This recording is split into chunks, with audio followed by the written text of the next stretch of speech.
Every time I turn around, the world is spinning crazy. Same old news, same old lies are on repeat. Seems like we don't ever... It's Sunday, November 16th, and you're tuned into the People's Patriot Project. We got your 6 at 6. Right now, you're listening to WP3 Radio, proudly produced in partnership with Reason Across America Radio. Together, we share a mission. Remember the fallen, honor those who have served, and teach the future generations the value of freedom. A freedom secured by the brave men and women who have worn the uniform in our great country and our communities. Stay tuned for We Got Your 6 at 6. Now playing on WP3 Radio, Love Somebody, Matt Williams. Some gas on hand and light it. Love on somebody. Let somebody pour some love on you.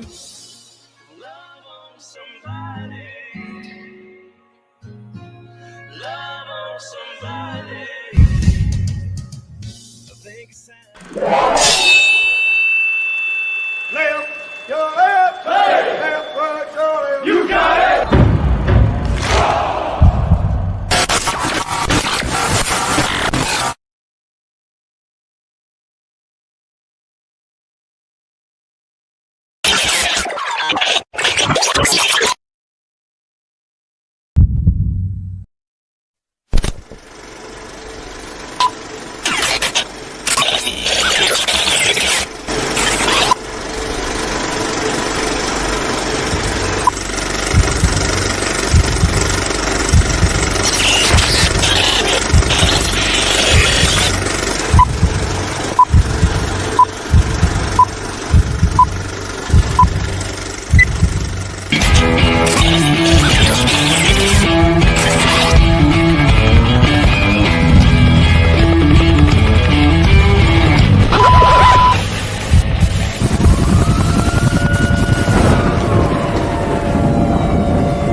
Truck it on. Doctors, roll out.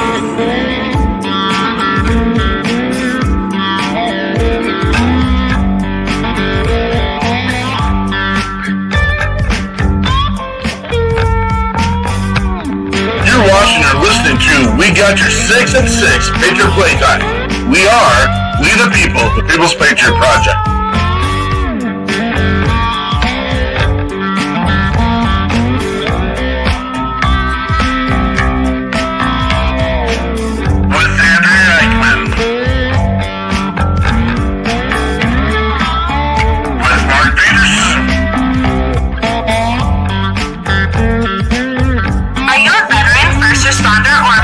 Looking for a place to put your skill set, your thoughts, and ideas, or want to help continue the mission? You have come to the right place. We are the People's Patriot Project, and we are the shock and awe when it comes to meeting the needs of our veterans and first responders. We are dealing with a new enemy in today's world where the wounds are not always seen. We want you to be a part of this mission in saving lives and making a difference. Welcome to We Got Your 6 at 6 Patriot Playtime. Here's the WP3 team bringing you today's best heroes hits in the boots on the ground organizations that are saving lives. And as always, Patriot Pride.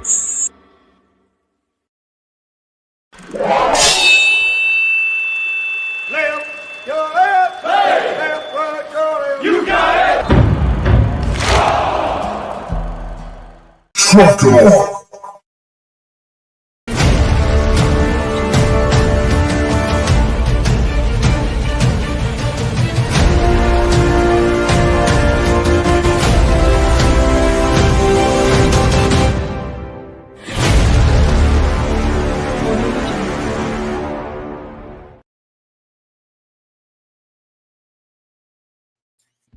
Good evening. Hey, we're going to start out with a great big hello, Derek Iozio.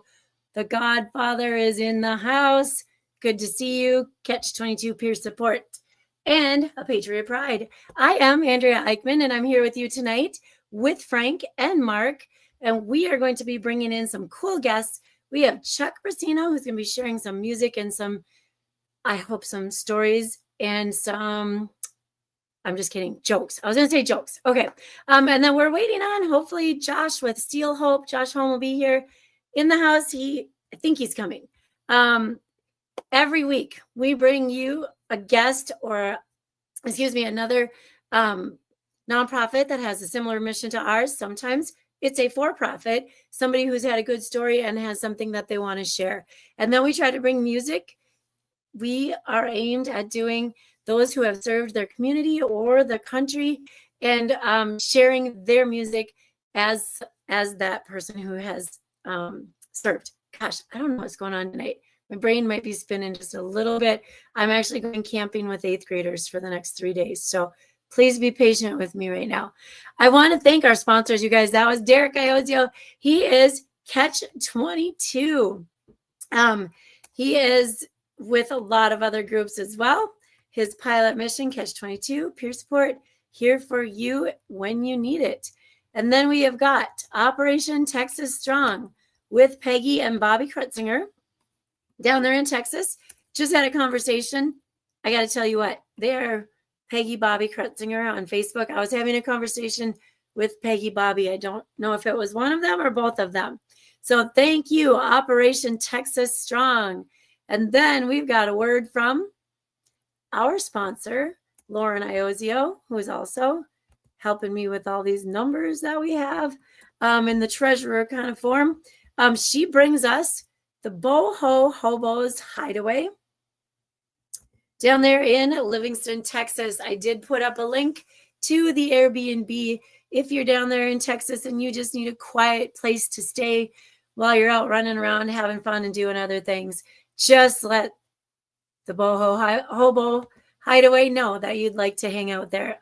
This is Operation Texas Strong. They focus on giving RVs to homeless veterans. Man, they've housed so many veterans that needed a place to stay. So thank you. Thanks again to them. I got to figure out what I'm doing, you guys. I lost my spot. There we go. I think Peterson's on a phone call. I see him. All right. We couldn't do this without our sponsors. So thank you. Thank you to all our sponsors. We'll have some more information later from some others that are helping us, all of our guests and all of our listeners. Thank you so much. Before we dive into this week's show, I would ask that you take a moment to join us for this amazing version of the Star Spangled Banner with Dave Bray, USA.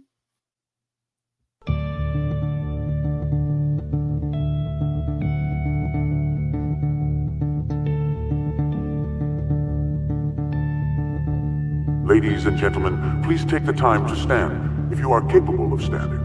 Out of honor and respect, please remove your covers and prepare yourself how you need to show your greatest gratitude for the amazing freedoms and liberties we have achieved under one of the most powerful symbols in the world. Please cast your attention as we respect our old glory.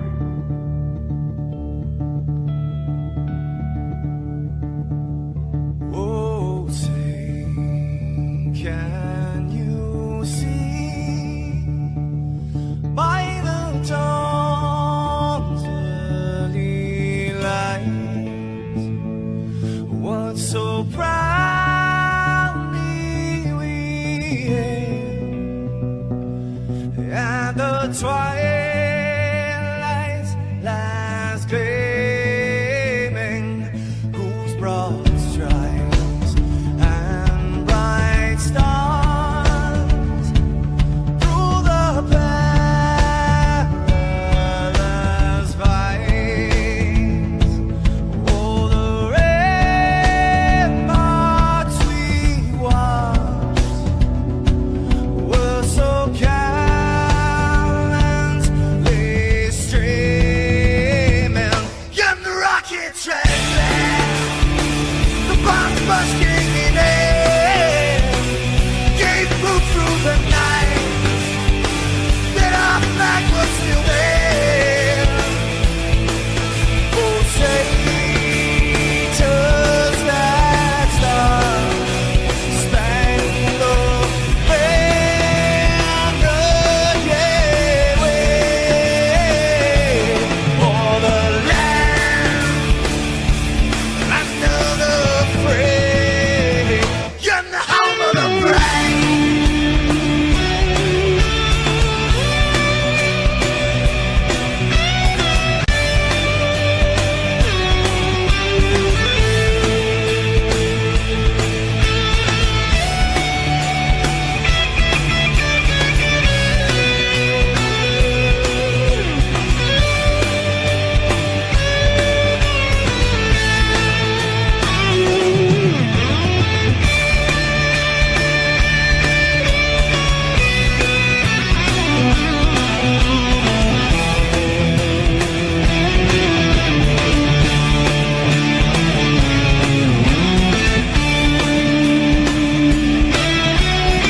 It is time. It is 1800, and it is on November 16th. It's time. Let's grow. You're with. We got your 6 at 6.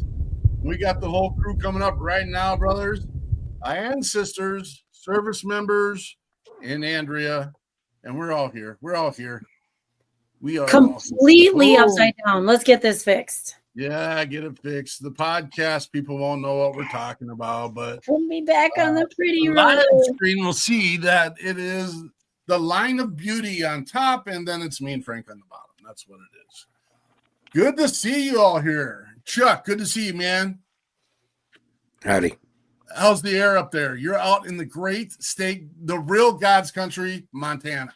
Oh, It's pretty nice. It's a little chilly, but not too bad. What is the temp out there? Oh, shoot, you would ask me that. Yes, I know, right under the bus. Let's go. It's like 50. Oh, that's pretty good, though. That's pretty good for there. Yeah. Josh, where are you calling in from, brother? Texas. Oh, well, we don't want to hear anything from you about weather there. We'll just move on. Okay. Well, that's my second favorite state. What's your first favorite state, Frank? West by God, Virginia. You're always talking about this. You're always talking about this. I feel like I lived here my entire life. Who are we following? Did anyone follow any football teams? Because I got a wah-wah for me. Oh, I do. I do. You got a thumbs up, Frank? Go Bears. Oh, that's a double womp. That's for sure. Ouch. That's ouch. Josh, who are you following for football? Anybody? I don't have a particular team. So. Nope. All right. Chuck, you got somebody? Man, I just kind of enjoy I watch a lot of Texas teams, I guess, for the most part. Okay. The A&M game was exciting yesterday. Yeah, absolutely. And then like to see Oklahoma beat Alabama. That was pretty good. It's pretty good teams. I think Texas might have lost to Georgia. I didn't see that game, but I think they did lose. And today, I think the Chiefs game, I think might just ended. I didn't get to finish watching that. They're playing with who are they playing? Denver. They're playing in Denver. That's right. Yeah. I don't know what the score is. I'm sure Denver might be beating them. Last time I looked, Kansas City was winning. Really? Yeah. You want to know? Do you want to know the score? Oh, yeah, I just looked it up. They're winning right now. It is Kansas City 19, Denver Broncos 16, 6 minutes, 19 seconds left. Oof. Boom. There's a lot of nail biters today. It's pretty good. This is subject matter, just so you know. I'm leaving. Hey, this is a working group. We are the People's Patriot Project. Tonight's show is about these two gentlemen here tonight. We're going to hear about the amazing musical expression from Chuck Bresno. And am I saying it right, Chuck? Yeah, not well. Tell me. Say it again. Briseno. Oh, see, I was totally effing that up. That's on me. Briseno. That's There's no U in your name. I told you I was from Montana. So if it's not spelled out right, I am not going to get it right. But I'm going to get it right for the rest of the night, or at least say I will. Good luck. Good luck. Sorry. Now I lost my. Did I say that? Moving on. This is a working group. It's about Chuck tonight, and it's about Josh and what he does. The People's Patriot Project will come back tomorrow at 4:30 and share about the mission work that we are getting done. A little plug to the Legion we were at yesterday. Boom, boom, boom, boom. Raised a little ching for the old Wreaths Across America. Here's my plug there. We got to do it. Wreaths Across America, December 13th. All national cemeteries, and every man and woman who has served has a chance to have a wreath laid on their memorial to honor, remember, and serve. Make sure you get your wreaths purchased, $17. Andrea will get the website up for that. That's not WeP3 stuff. That's Wreaths Across America stuff, but we are the area coordinators here in Minnesota for that, and we are doing everything in our power to put a wreath on all 200,000 men and women that are in interment at Fort Snelling National Cemetery. Again, we're a working group. We talk about it. We say it. We are action. We are boots on the ground.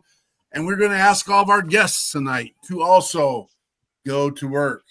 I want you to pick up a phone. We are in Check Your Six time. Check Your Six is you check yourself. Make sure you're good. You're golden. You're doing your battle check. You're making sure you got no sucking chest wounds and are oozing things from your orifices. And if you do, you need to get help. You need to call an organization. You need to call a friend. And if it is that bad, let's dial 911 and then or the 988 and make sure that you are getting the help and the support that you need. We are with you. The next thing is in your phone, go to your texty area, little messenger area, wherever you want to go. Maybe you're a TikTokerino or a Snapchat or Beaner or what all that is. Boo, boo, boo, boo, boo. You're going to type in just checking with you or just thinking about you. You're going to copy that. You're going to paste it into 6 conversations. Check your 6. Wow. So everyone on this show, that would be 5 times 6, 30 people we can make a difference in their lives today. And hopefully they're all in a good space. Yeah. And then if they're not, maybe that conversation is just enough to spur on the conversation that gets them into the right space. This is a proactive effort to make a difference. Chuck, tell us about your mission. Tell us about who you are. Tell us about your service. Yeah, man. Well, I've been doing, so I just posted to our Facebook page, almost to try to get some people to dial in, So, excuse me, I've been doing music probably, 6 years full time, and then probably 4 or 5 years before that. I always wrote songs when I was a young kid, and when I joined the military, I kind of set the guitar down and didn't really do too much. And then when I was getting out, I was like, I really want to, I want to try give it a shot, before I get too old. It's kind of the idea there, but I'm glad I'm doing it now. I got my bass player is a veteran, our drummer's a veteran, my half brother. He's playing guitar with us this month, and he's an Army veteran too. So it's pretty neat to have some other vets around. And for my service, I was an enlisted guy. I was a Cav Scout, and I went to Germany, Schweinfurt, Germany. And when I got there, they were like, "Hey, we're switching units." And I was like, "What are you talking about?" I said, "Well, you want to go to airborne school?" I was like, "Hell no." But I ended up doing that, and our unit went from 1st Infantry Division to the 173rd Airborne Brigade, which was a big culture shock for a lot of people that had been in the Army for a while. But for me, I just didn't really know. I was just kind of like rolling with the punches, And then, we did that and had a deployment to Afghanistan, which was depicted in a documentary, Restrepo. I'm familiar with that documentary. And it's done by Sebastian Junger and Tim Hetherington. They were Sebastian, I think, was under contract with Vanity Fair, and they ended up selling it to National Geographic, and then it was a Sundance Film Award winner. We had the first Living Medal of Honor recipient, Sal Genta, Operation Rock Avalanche. That was kind of a big part of the documentary, and that was a pretty rough deployment. We lost 43 paratroopers were killed in action from the 173rd that deployment. And then during that, I was made team leader. I wanted to be a sergeant, but somebody asked me if I wanted to be an officer, and I was like, "Well, what do you got to do that? Does it pay more money?" And they're like, "Yeah, it sure does." So I applied to West Point, United States Military Academy at West Point, and pretty sure I'm the only guy to take their SATs or ACTs in a combat zone. Definitely the only Hispanic guy. But that was a joke. Ended up, I got in, and then I studied civil engineering and graduated 2012 and went back into the active duty army as a lieutenant, as armor officer, tank platoon leader, and I got my master's degree in civil engineering and switched over to, I was branch detailed combat engineer, so I went to Fort Leonard Wood, Missouri, and then that's where I got out. So that's where I put my band together in Missouri. So I live in Springfield, Missouri now. That's where the band's based out of. That's where I have at least rent a house. I'm in a van right now, which is where I guess you could consider that rent too. But yeah, there's 5 of us just doing the thing. That's pretty awesome. This is a slow season right now for us. We did 3 60-day plus tours this year, and it's the best year we've ever had. Revenue wise, we stepped up our game and worked really hard, and it's kind of crazy to think about. We do about 70,000 miles a year on the road, so it's a lot of work. Yeah, it's doing it. Super exciting. You've got a great gift and talent. I've been listening to your stuff for a minute. You're not the only West Pointer here on the screen now. This guy that's right next to me also. What class were you in West Point? The one that Wiley graduated before he was born. Who was that? The guest you just talked to. You were in the class right before before he was born. I graduated in 83. Okay. Oh yeah, that's 3 years before I was born. Yeah, I enlisted in the Army in 77. So Nice. I went from enlisted ranks to the academy too. Nice. Oh my gosh, that was like 3 years before I was born too. Oh my God. All right. I'm signing off. Have a nice night.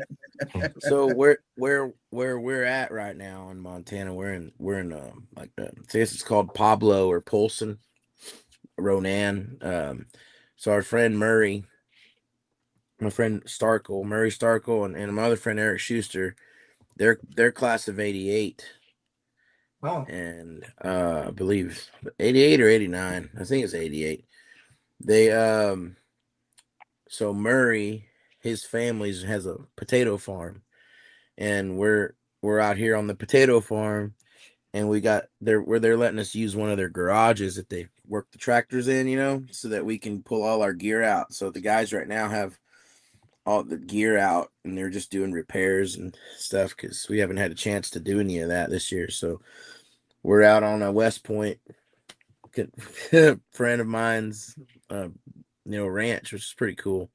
I mean, it's that alumni and the people there that look out for each other as well as it's incredible.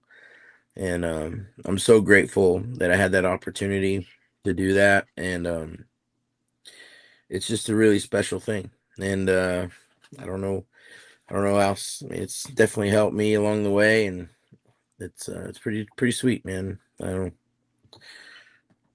What company were you in? I started off in A2 and then went over to F1. Oh, okay. Marching 100, we were called back then.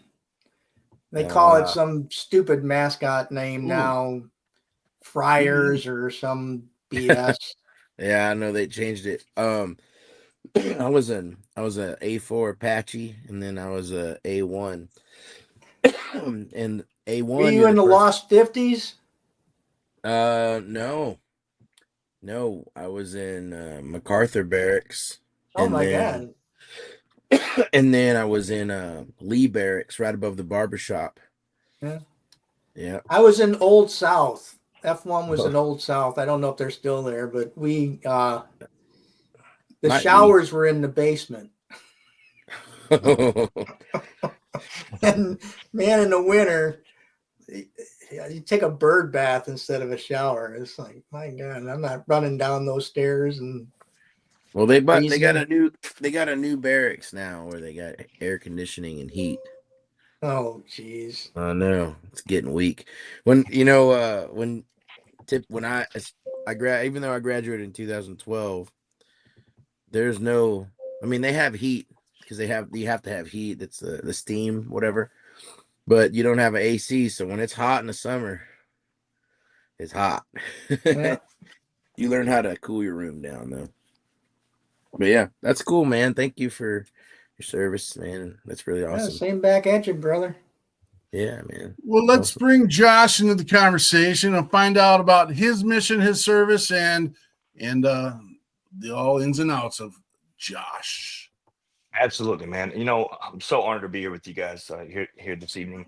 I mean, it's really cool, man, because I mean, I've got my own West Point story because I was actually a West Point candidate that gave up a military academy because I was engaged to my now wife that we've celebrated 23 years of marriage together. Wow. And at the time, it was a military institution, so you could not have marital relations. And so, but I got to keep my puffy jacket. You remember when they used to have the starter jackets, the reversible jackets? And so, you remember those, the puffy jackets? Yeah. Okay, so the person that came down to talk to me from West Point, they had a little tote bag and they had a starter jacket that was reversible. So it had it was gold and black, you know. And so even though I said no to it, they let me keep the jacket. And so I remember that. And honestly, What the day? funny thing is that's actually how my wife truly became like so interested in me because like it was raining one day and we had a flat and my brother got out and my brother put his jacket down on the ground and was trying to fix the flat. He couldn't fix it. So then Crystal got out and she's trying to hold a flashlight and all that, whatever, beside him. So then I got out and I took my jacket off and I wrapped it around her and then I fixed the flat, and that's what made her want to be with me. Hey, Yeah, hey, Josh. Since the jacket was reversible, yeah. did it say Army on one side, and Navy on the other? Nope, it did not. No, it was reversible, Why but would it say that? yeah, no, it was. But I liked it. So I usually went with the black side more, but a lot of people like to do the gold and black side. So Yeah. I mean, but now I got more of the gold colors on now. So yeah, but I They mean, didn't have those fancy things when I was there. I know. I mean, just recruitment tools, you know what I'm saying? But like I said, Yeah. I enjoyed the jacket. I have no idea where it's at now, but I mean, well, but I remember that was one of the things I remember. But so with me, I joined in January of '01, right before 9/11 hit. And so I was in an AGR, I was an active guard reserve slot. Uh, and so I came in as a cook. So I was going to school to be an executive chef. And so after 9/11 happened, what happened is because I was in an AGR unit, a girl wanted to go a lot of NKT. And what that is, it looks like a portable camper, like a pop-up camper, but it's nothing but like stoves, like propane stoves and stuff. And she went to go light the MKT, and someone was smoking a cigarette some distance away, and that vapor exploded because like rats had eaten the insulation. And so because of the catastrophe and everything that happened, they did a forced reclass. So then either I could be a 77 Fox at the time was a fuel petroleum specialist, or I could be a 12 Bravo common engineer. And so then that's what I did. I went to the engineer field, did it for about a little over a year. And then I got released from the AGR slot because my wife is pregnant. And then because even in the AGR slot, you get benefits, but your family doesn't. And so then I decided to go active duty. So I got released from the I got released from the AGR slot, and then I went active duty. And out of all the bases I could have chose, I chose Fort Hood because my wife was born in Houston. And so even though we met in Arkansas and everything, so she had a lot of family and friends and everything in Houston or in Texas. So she wanted to be close to home. So I gave up all the sweet assignments like Italy and Hawaii and Alaska, you know, all the other places. And then being part of Fort Hood, we were the first ones from the States to get mobilized outside of special operations. And so in 2003, beginning of the surge of Iraq, I was in the second wave of the first surge. And so we got orders. We were told we were going to go to Turkey.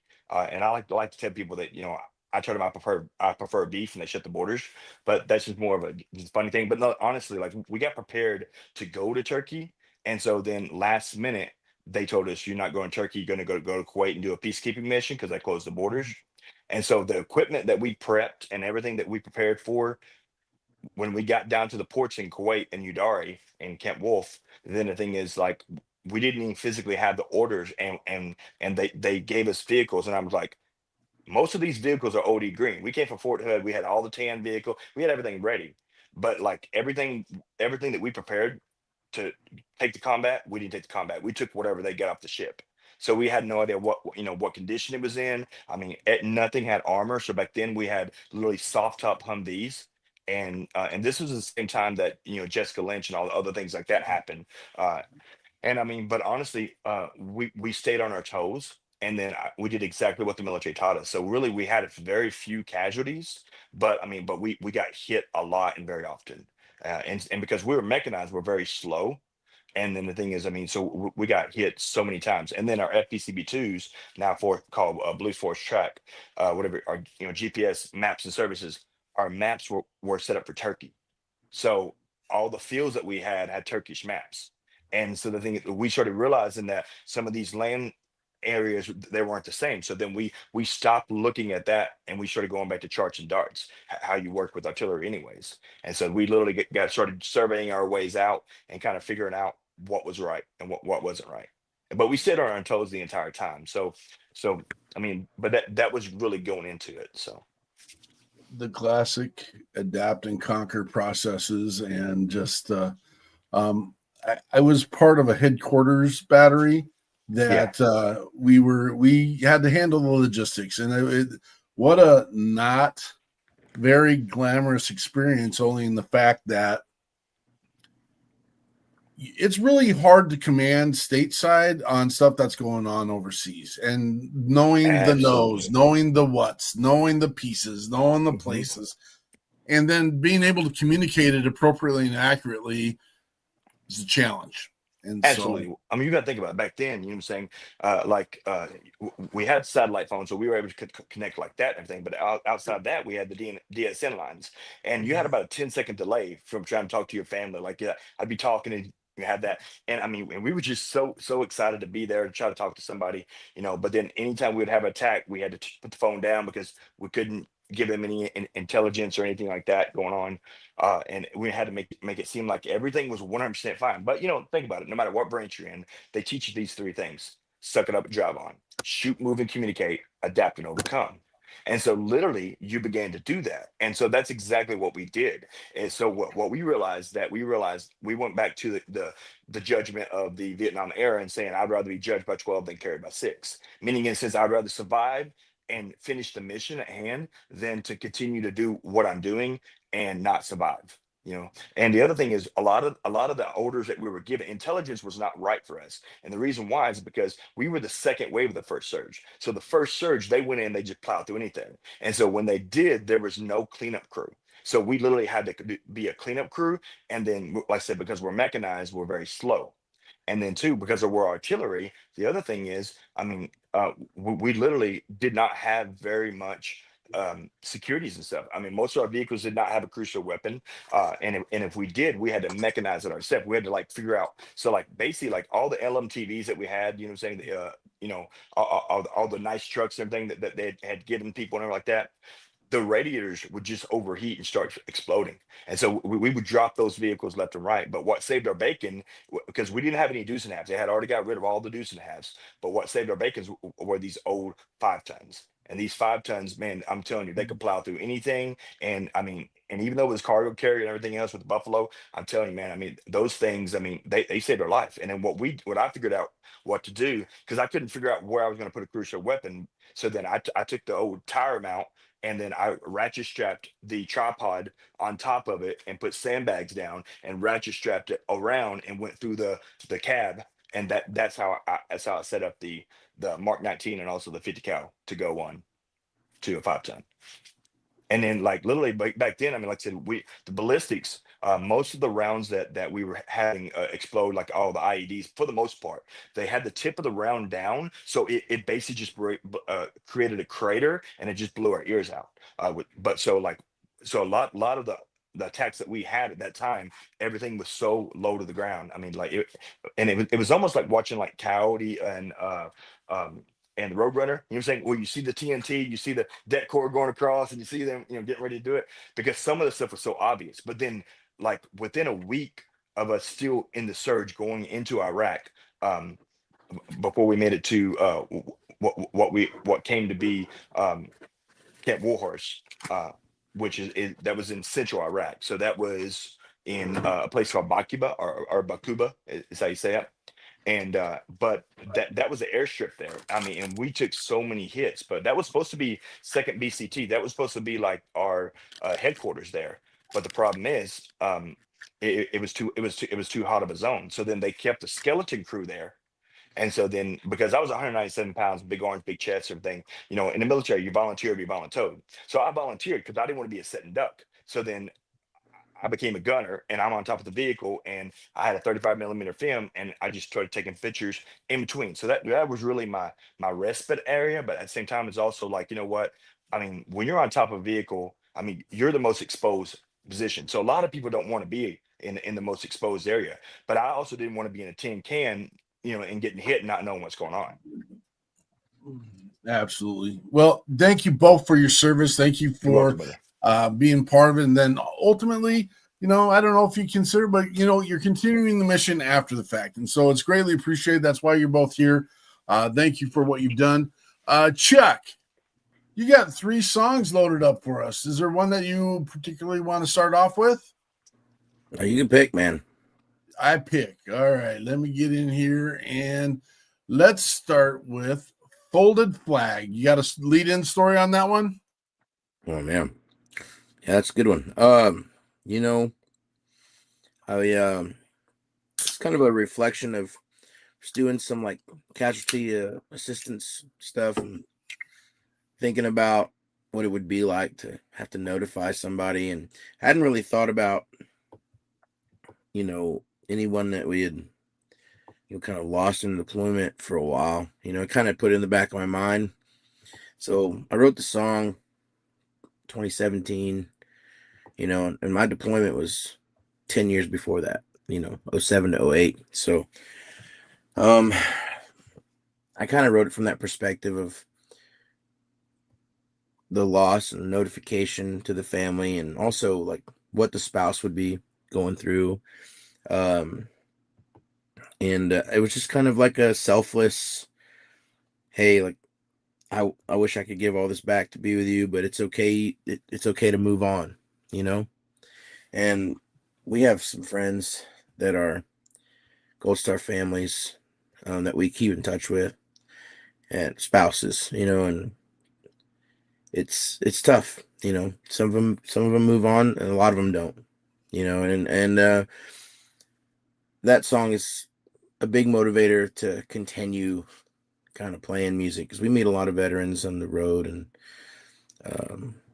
we talk a lot about that stuff. And we got to play that song this past weekend for 2 former governors, which is pretty amazing. And to be able to get that message out to people that are potentially willing to help get that to a broader audience is pretty special. And so that's what the song is there. I mean, it's we recorded it in Muscle Shoals, which, Muscle Shoals is, Etta James, Aretha Franklin, Rolling Stones, Leonard Skinner, you name it. And it was pretty special. So yeah, Folded Flag, man. Awesome song. Chuck Persino Band with Folded Flag.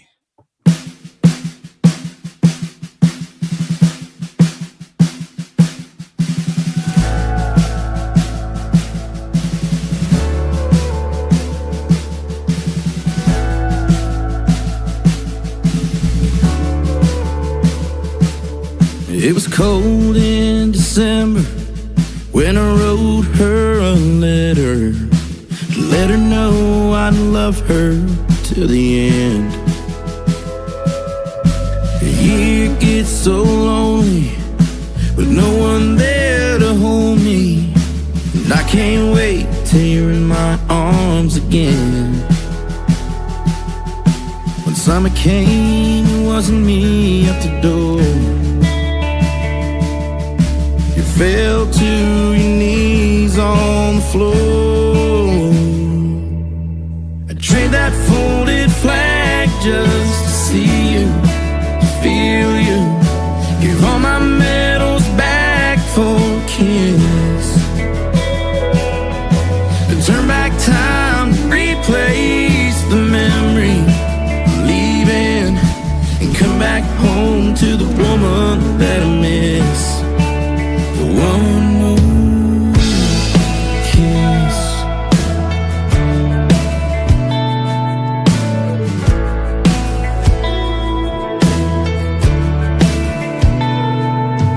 It's hard to try and move on. Impossible it seems. The words keep repeating in her mind. And go and find a new love, someone new to dream of. 'Cause I'll be with you till the end of time. When summer came, it wasn't me at the door. You fell to your knees on the floor. I trade that folded flag just to see you, to feel you. Give all my medals back for a kiss. Turn back time and replace the memory of leaving, and come back home to the woman that I miss. For one more kiss.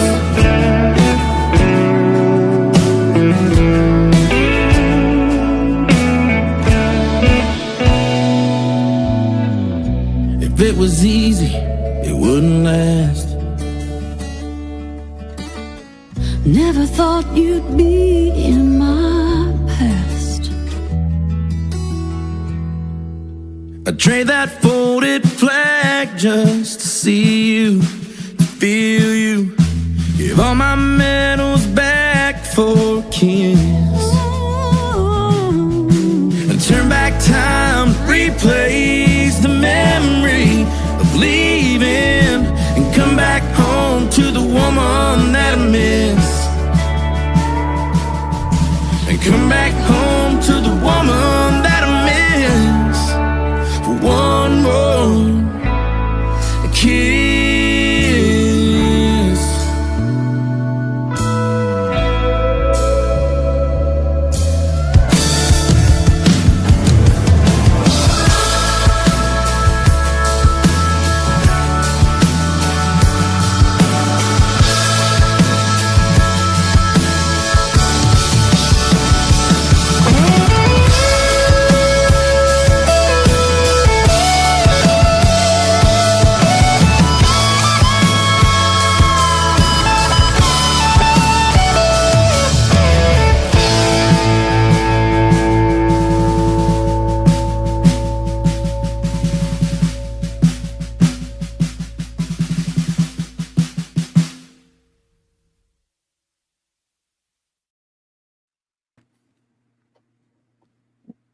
That is Chuck Brusino with Folded Flag. You say that you try to. What happens to your state of mind when you sing that song, brother? Man, I mean, we do a lot of shows every year, but there's a lot of times when we're able to really tell the story on that, and it can get pretty. When we did that, we played that song the other day, this weekend. There was probably about 20 people maybe in that room, and it was like a hunting lodge in the middle of Montana, and it was tough, man. I mean, it was tough to tell the story and play the song, but I always, when I do tell the story about it, I always talk about how I used to not like playing the song. I used to feel guilty about playing the song, and a friend of mine said, "Hey man, like, you get to tell this story, and they can't tell that story anymore." And I think that that really kind of helps me focus on the brevity of that, especially if people are listening. And we try to play it as many shows as we can. But if it's just like a bar show and stuff, and it's sometimes, if I can tell people are really paying attention, it can be a really special moment, and a lot of times it is. But we try to spread that positive thing, and that, looking out for each other, and because it's hard, man. I mean, it's hard to live life, to continue when you deal with so much adversity, especially when you lose a loved one that's, given ultimate sacrifice. And you really want to try to be there for people and let people know that you're thinking about them. And so, yeah, I mean, it's a lot of ways on your mind when you know what I mean? And I feel it's like almost like a duty, nowadays, like keep doing it, and, hopefully spreading a good message, Yeah. The message is a good message, and thank Absolutely. you for having it in your heart, your mind, your passion to deliver the story. We do a lot of stuff with the Reads Across America, and we have conversations, and I hear the phrasing more often than I'd like to hear it, but just the conversation that, people, there's two times you die: your physical death, and then when someone says your name for the last time. And this is something that's reoccurring. I've heard it. This was Veterans Week, Veterans Day week, and just hearing those pieces, and I had the privilege to share with the youth in my classroom Veterans Day stuff. And the hardest part about Veterans Day is not sharing about all the loss, because that is a part of the definition of why. But you know what? We've got roughly 6 million veterans in the United States right now. All of you, thank you for your service. Thank you for what you've done. It doesn't matter what branch. It doesn't matter what unit, section, job, MOS for the Army. You served. You signed the dotted line. Your intent was to be there. I remember back in 1990, a couple of years ago, it was not a wartime. And I was going to college, and so there were some other service members in my college, and we would meet. You always connect somehow. Some of them were Air Force, some of them were Navy. We were all, but they went into panic mode when not Desert Storm, my brain, 1991, when it kicked off, and they're like, "Oh my gosh, we're going to go to war." I'm like, "What'd you sign up for, dude?" And they were panicking about it, and I'm like, "This is literally what we signed up for. This is it. Let's go. Let's grow." And this is the learning part. Thank you, service members, for what you do. Absolutely. Josh. Hey, Mark, you know what? This goes hand in hand with the program that I wanted to share with you guys about. It's called the Retired Flag Project. And so, if you guys don't mind, I'd like to say something from. So, I have a very close friend. She's now a partner with Still Hope, and she runs the Retired Flag Project. And in the last 10 years, we have literally retired over 8,000 American flags.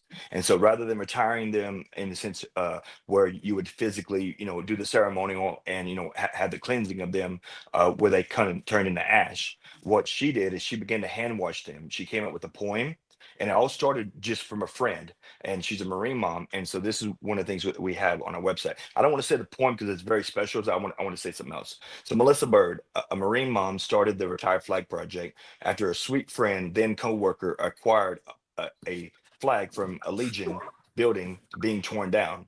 The donated flag is what kickstarted Retired Flag Project. She came up with a poem, and she had the thought of doing something to help encourage active duty and veterans alike. Here it is in her own words why she started folding old flags to give them away with the poem that she wrote. Why do I give away flags? Is it solely for patriotic pride? No.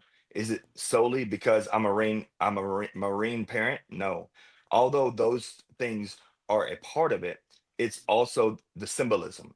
It's taking something that is torn up, messed up, dirty, faded, thrown out, and ready to be burned, to cleaning it, getting the stains out, folding it to look the best it possibly can, giving it new purpose, and giving it to someone, even if it's just to make them smile or to give them a little hope.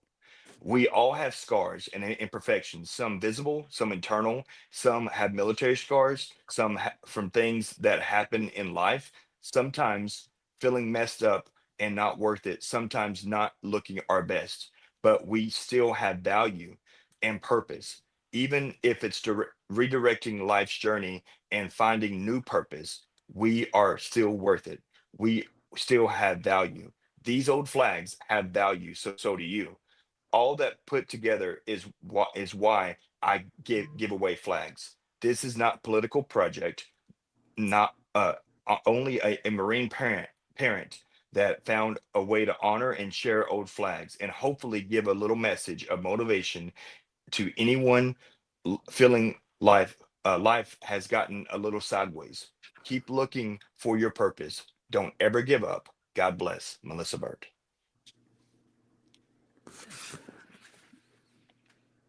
Passion, mission, drive, something positive in the world we live in today.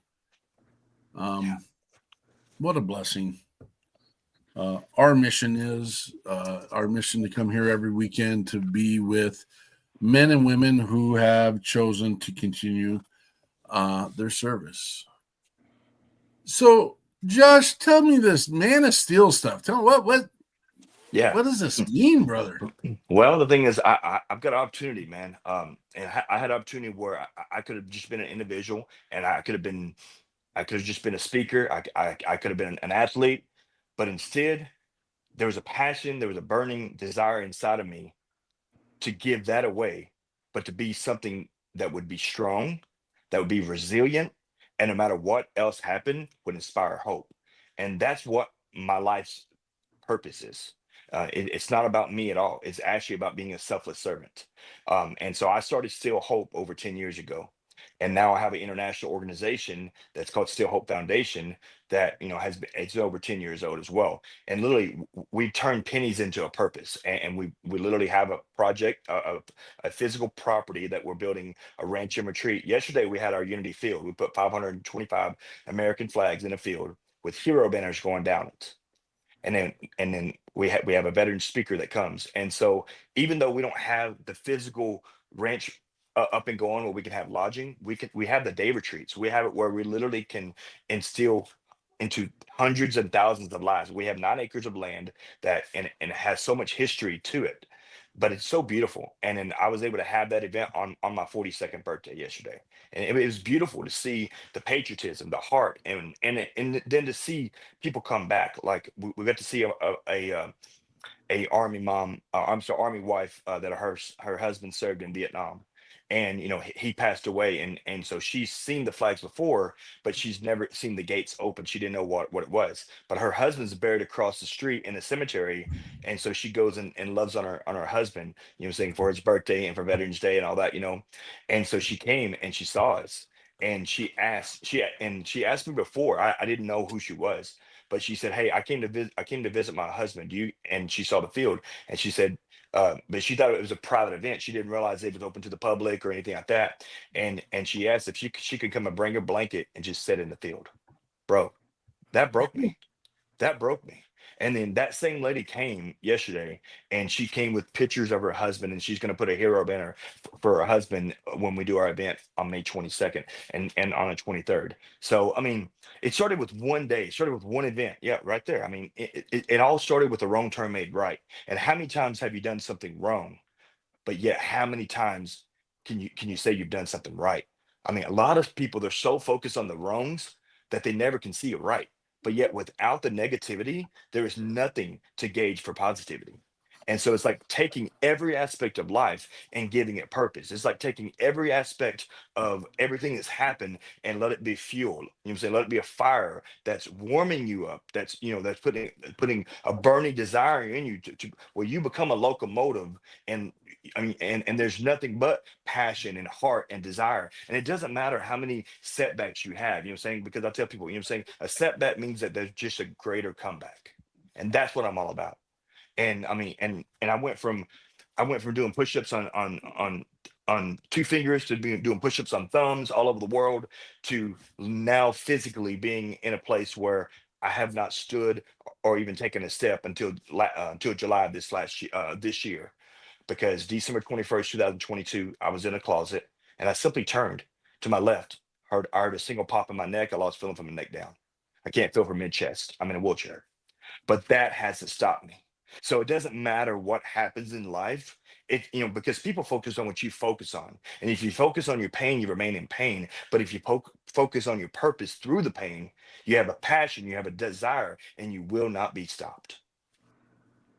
So that's what the Man of Steel is about, is being a selfless servant that is serving others. And I could have sold the website, you know what I'm saying, to a brokerage at DC Comics, because what happened is Warner Brothers and DC Comics went in a lawsuit. And I was sitting on a hospital bed, and someone sent me an email because people had already called me Superman home. My mentor, I mean, I got a certificate that says Joshua Superman home in parentheses. And it went from two different, organizations that I worked with. And on my certificates, it says Joshua Superman home. I can't make this stuff up. But then I said I wasn't Superman because I said pride was my kryptonite. It almost killed me. And then I came up with this concept that, saying that the things that you're ashamed of, you can't talk about. Pride blinds you from seeing the reality around you. But there's just small things that truly people don't have. And if you see it, it's very far and few behind. And that's confidence. And confidence, my definition of confidence, it's the stature that supports the structure that lays the foundation for your character.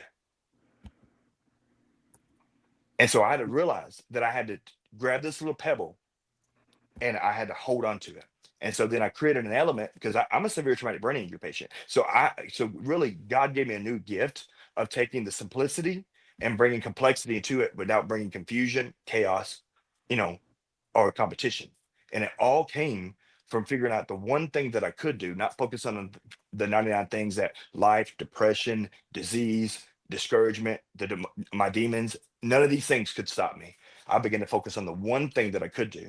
And every single day, if you change 1% of yourself in 100 days, you're holding the person. So in 1 year, you can change yourself 3 times and take 65 days off. So change is not hard, but you must be consistent and persistent that you're going to create the change. And you literally create the atmosphere you walk, breathe, and live in. So I tell people, don't be a thermometer, be the thermostat. Where does this passion come from, Josh? Where does it come from? It comes from the fueling of my pain, because my pain has purpose. I realize that pain is not a problem. Pain is that fuel, that jet fuel is what I call it. You know what I'm saying? And that keeps me focused on the purpose ahead.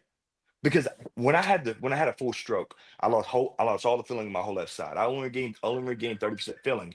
But the thing is with that, what really happened that really hurt me the most was the fact that when I stopped trying to use something that I lost. And then I thought it would get better, but it got worse. Atrophy set in, and then I began to get weaker. And then I had to realize, how can I counteract my weakness and still find strength? So when I'm doing those push-ups, what people didn't understand back in the day when I was doing these push-ups, I was not doing this for show. I was doing this because to chisel, challenge, and bring a change. When I would challenge people face to face, it was me challenging me. They just get to see the reflection of me challenging me, and it makes them want to challenge themselves. It never was about a competition. And when I had an opportunity to be an adaptive fitness athlete, working with the Paralympics and other things like that, the opportunities that came, I realized that I had a greater purpose at that time to be a coach, to be a resiliency coach, and help people find purpose no matter what else happened. To basically X out what you could use to take yourself out of action, because an excuse is an exemption of action. And so we have to define the certain things in life, but we have to learn how to be refined through all things in life. It's you're an inspiration, brother. You are creating a drive. You're creating a passion. Again, there are no excuses. This is the part that just absolutely baffles my mind in the world we live in. And I'm not pulling you in this space, but when we have people that have and live with deficits, but yet at the same time, they are, in my opinion, some of the hardest working people. And then you've got capable minded bodies and others that are just sit there and they're like, oh, woe is me. And I had an example like that in my own household this last week, in the fact that something went wrong in my space. I made a big mistake. And my big mistake is I accidentally cut the main water line in my house. Right at about the time we were trying to get comfortable in the space. This caused some conflict. People were not happy about the space we were in for the moment. And they went straight to some negative thoughts, straight to the, oh, it's always so hard. It's always so. And I'm like, you know what? You're not wrong. But I always go to, we've got a roof over our head. We have food in our bellies. We've got capable minds and bodies to, no, it doesn't mean you can't, kick a rock real hard after you fumble up something and do something wrong. I mean, I'm the one. I had an example even with Miss Eichmann in this last day. An item was misplaced and I was in charge of it. And I took full ownership of it. And there's you just got to keep moving forward. We both agreed at the end of it, we're going to move forward. We're going to do what we need to do. Life goes on. You got to be resilient in the face of adversity. And that's the story I'm hearing with Josh. Josh, what got us into, we haven't heard this part of the story yet. What got us into, I heard you were in the closet. You felt a click. Is that what got us into the track mobile here? Yeah, so pretty much what it is I've been living with this incomplete spinal cord injury for some time from service. I mean, things that happened. I was in an NBA when I got back from Iraq, but I also fell in a 10 to 12 foot chamber while in Iraq. And I hit my head going down. I was knocked out cold. I broke my right ankle 4 places, my left ankle 3, shattered both my knees, split a fracture on both my legs, and I started having a split up my back, broke my tailbone 3 places. But I didn't know that at the time. So because like people focus what you focus on, and if you don't complain, there's no problem. Especially being in combat arms, when we were. And so the thing is, I mean, I was solely focused on the mission. And the thing about the military, what people don't understand is that they teach us how to blend in to naturally camouflage in any environment. And so then that is a very dangerous thing, because when you begin to hurt yourself and also hurt the ones you love the most, and you're even blind to it, you can't even see it. That's scary. That's very scary to be. And so things I did not know my limitations. I did not know what was hindering me. You know what I'm saying? And so I just began to do more things. And then after I had the stroke, you know what I'm saying, I knew I couldn't do that anymore. But then for 10 years, I walked with these KFO braces. I was like the real life Forrest Gump. I never broke out of the braces, but they were trying to always get me out of the braces. And my concept was, okay, you know what? Let's stop looking at a solution that's not a solution right now, because they were trying to get me everything to be stronger. And I was like, guys, I don't know why it is. I'm saying it's not that I'm not exercising. It's in fact something else is going on. There's something else going on. And what that is my nerve disconnected from C4, C7 is now complete. So I have no ability to have function lower extremity at this time. And I have real bad circulation issue and all that. So literally the thing is they call me the comeback kid, and I did that multiple times over. I've been in the wheelchair 3 times before this, and I bounced back out. And then, like I said, I found out that I'm one of 50 individuals that could do thumb only push-ups, with the use of weights. I was actually training to break the world record doing the most consecutive push-ups solely on thumbs with the use of weights. And so on 2/22 of 2022, if you look up hashtag 22 healed, you look up that up, you're going to see 2/22 of 2022. You're going to see a raw video of me having those braces on, which weigh 11.5 pounds a piece. Together, 11 is 22. And then I did 22 push-ups on thumbs only. I did not know that only probably less than 50 people in the United States. I don't even know how many other people And so I've even thought about doing a challenge and saying, hey, how many of you guys can do it? I don't want nobody to hurt themselves, and I don't want to be competition, but I want people to begin to challenge themselves beyond what they could do. Because I used to write music, I used to play instruments, but with my brain injury, everyone is like a fingerprint, and I lost the ability to write music, to read, or to even play. I went to a class for Guitar for Heroes and tried to do it all, and my brain was not doing it. But then I became a public speaker, and then I was able to capture words like I'm a life coach, so lifting individuals for eternity. Like, I tell people, it's more than basics. So basics is building all situations inwardly, conquering seasons. And it's like change, center, honestly, allowing new growth every day. I became an acronym king, and it's how I retain memory in an accordion file. So I can't do the things that I used to could do, but I can do new things now that blow out what I've ever could have done before. We're gonna hear more from Josh here in a bit. Chuck, what's the next mission? What's the next phase? I know you're getting equipment taken care of up there in Montana. What's the next mission for the band? What are we getting done? Well, I just got selected by Operation Encore, which is a great nonprofit. They helped me get to Nashville and do some recording, and built a relationship there with some people that they work for Dolly Parton, and they do her producing, recording, and playing her band. And I hope that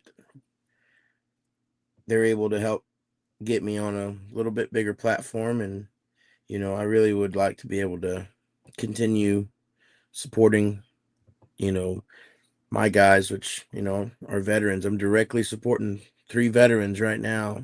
They're doing their job. It's playing music, right? And that's pretty awesome. And to be able to go out and represent our community, it would be an honor, and it's a privilege. And so I don't know. I mean, I'm hopeful, but it's just hard work and looking out for each other. I got my little team here, man, and we go out and we have such a big family of veterans all over the country that we get to see and support, and we get to hear so many more stories and stuff like that. And I think it's really awesome that Josh has what he has, and that's awesome. I mean, to have that kind of deal, and doing music, it's a little different because for me it's like a business. I'm not running a nonprofit. I'm a for-profit, so but I'm supporting my guys, but we have a message we get to spread, and that's pretty awesome. I get to do that at least, and I'm just grateful to be able to chase my dreams. And I feel like if I'm able to help a few other guys do that too, then awesome. But I don't know. That's the next steps. I mean, just keep working hard, because you know what I mean. As long as I have a job, I feel pretty good. But I couldn't do it without the guys that I work with, and being a veteran helps. I mean, everyone that I've met so far in the music industry, they really want to support. So it's pretty awesome. And so, yeah, that's just kind of the next steps, I guess, for us. I mean, to be determined. Why don't you do a quick shout out to your band members real quick? Yeah. Well, it's Joey Rowlett. He's from West Plains, Missouri. He served in the 1st Armored Division. He was in Iraq in 2004. The other 2 guys, I think they didn't need deployments.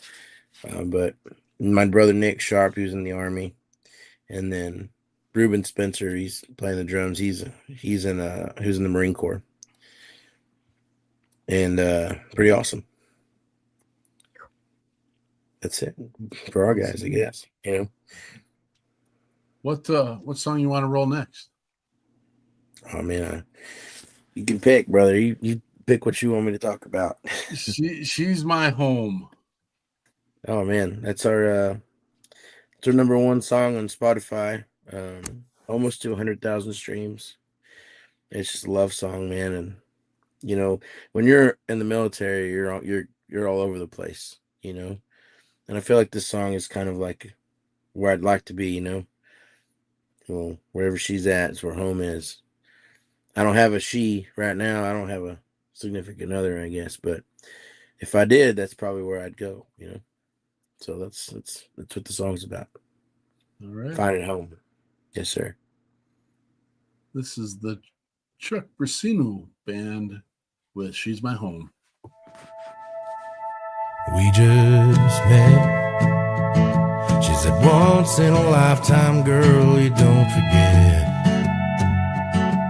Settle down and quit smoking cigarettes. And even better yet, I just pull you in a little tighter, hold you till the morning comes. You make life on earth is so much brighter. Don't know how I made it so far. Alone, she's my home. The county road you just drive all night long. We sing at the top of our lungs every country song. When the whiskey's gone, I just pull you in a little tighter, hold you till the morning comes. You make life on earth is so much brighter. Don't know how I made it so far. Lord, she's my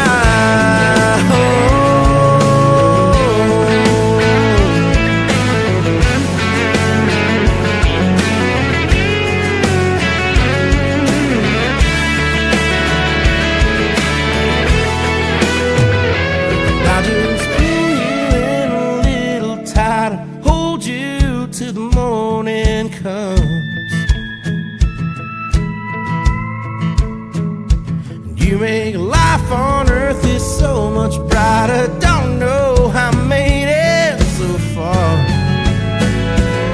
alone. I just pull you in a little tighter, hold you till the morning comes. You make life on earth is so much brighter. Don't know how I made it so far.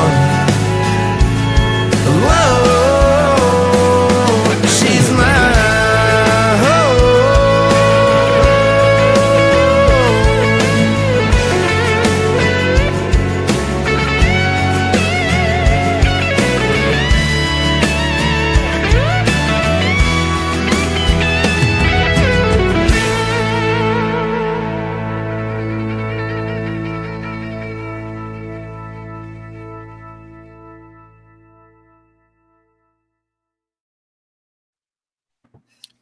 That is beautiful. Chuck Brasino with She's My Home. Excellent. Who's your stylist? Who do you copy in this world? I don't know, man. I just a lot of our stuff's just a little different. You talk about music wise? Yeah. Oh man. I grew up in between Texas and Oklahoma, so I mean, I'm from South Texas originally, so I mean, I grew up listening to the Great Divide and Cross Canadian Ragweed and Pat Green, Eli Young Band, all that stuff. So I mean, you can hear a lot of that. And I mean, I'm lucky enough, I'm good friends with a lot of those guys now, which is pretty cool. So we've done shows with a bunch of them, so it's pretty neat, man. Big full circle kind of deal, you know. I can hear that's a great little compliment. kind of Garth Brooks in there a little bit. Well, yeah, I guess he's from Oklahoma. You know, he's Garth Brooks, man. He's very successful. You know, I think I like to be able to just for music. It's tough because when you write a song, it's hard to tell what's going to be the outcome. You know, and if you have a really good team behind you, whether you're in the studio or a producer, it could really make or break it, you know. And we got really lucky to have great people on that song.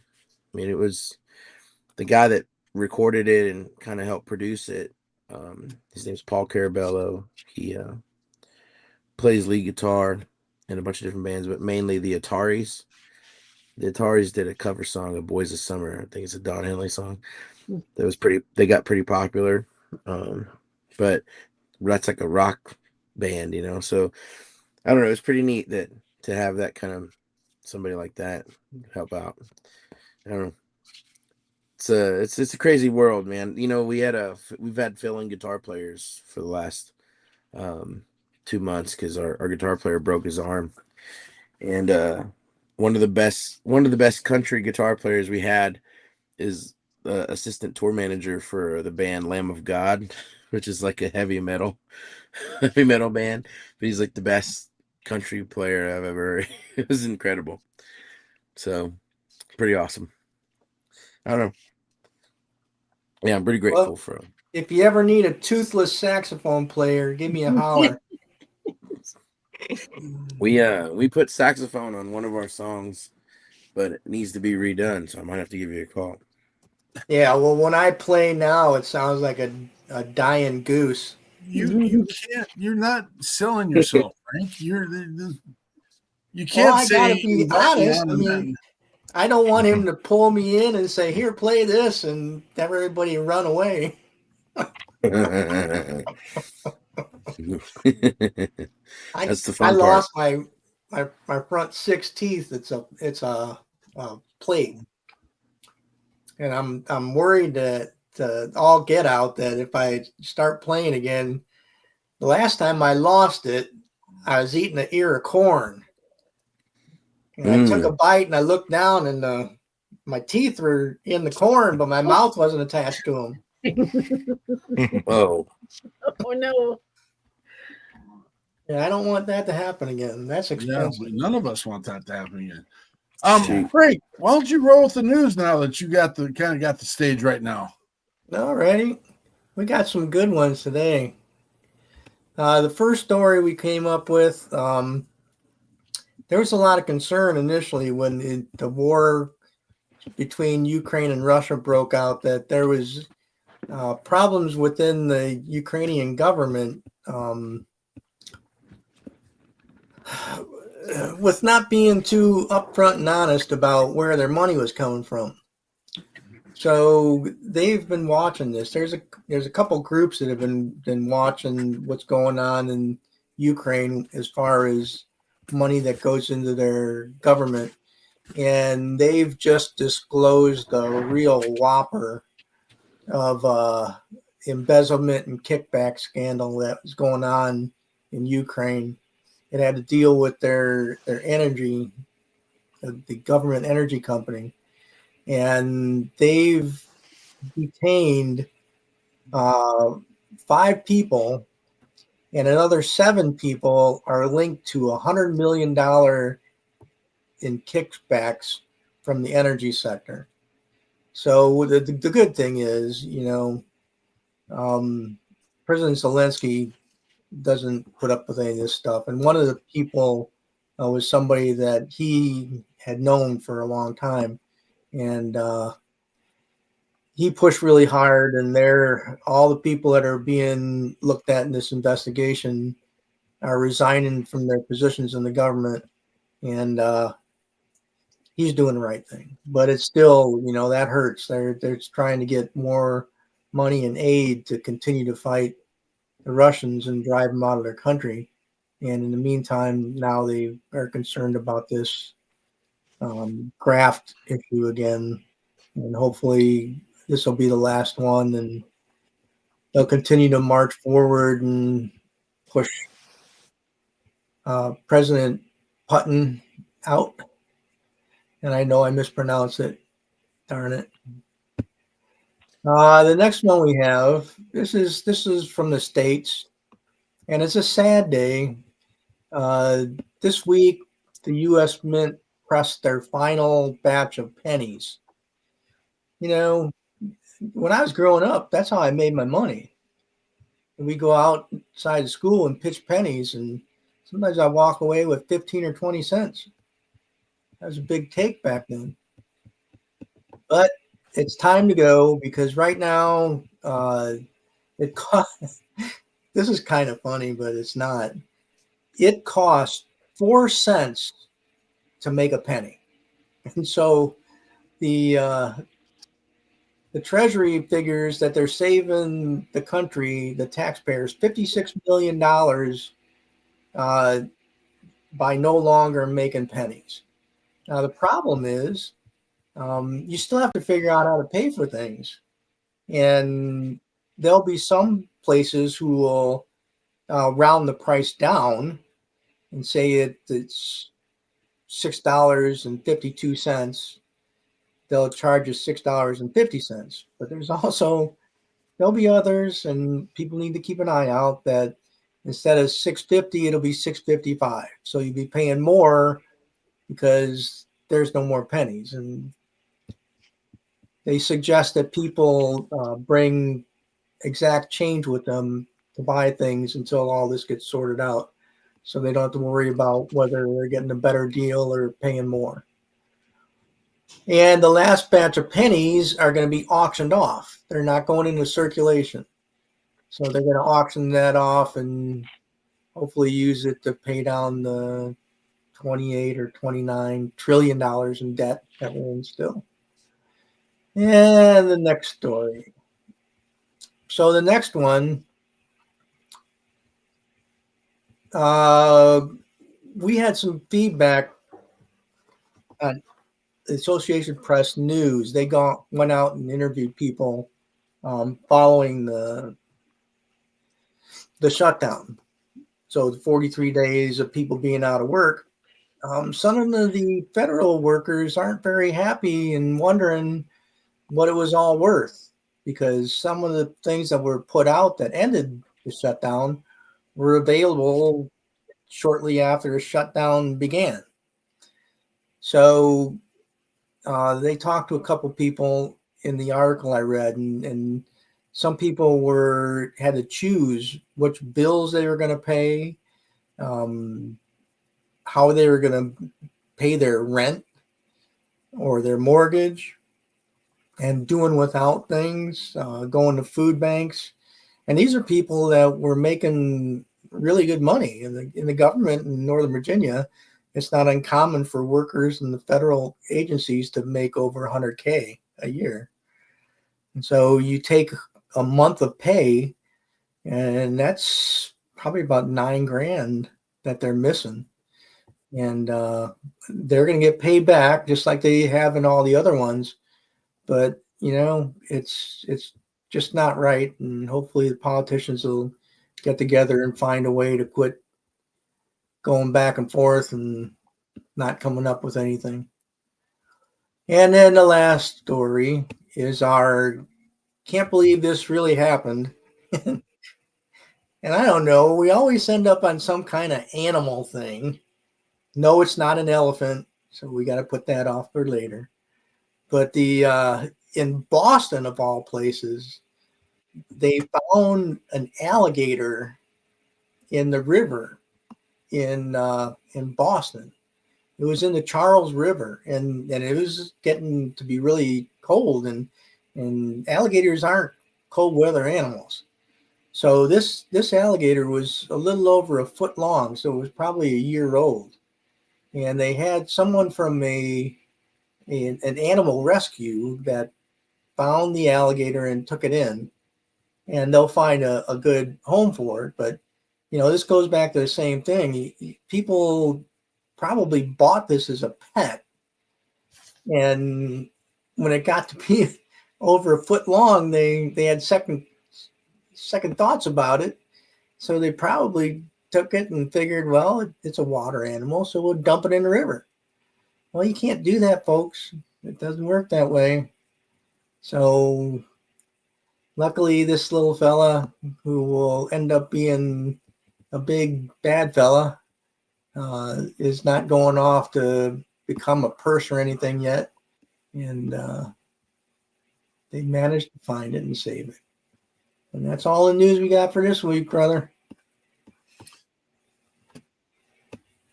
I'm baffled I mean, I want to start a conversation, but I want to stay away from the conversation because I end up kind of teetering.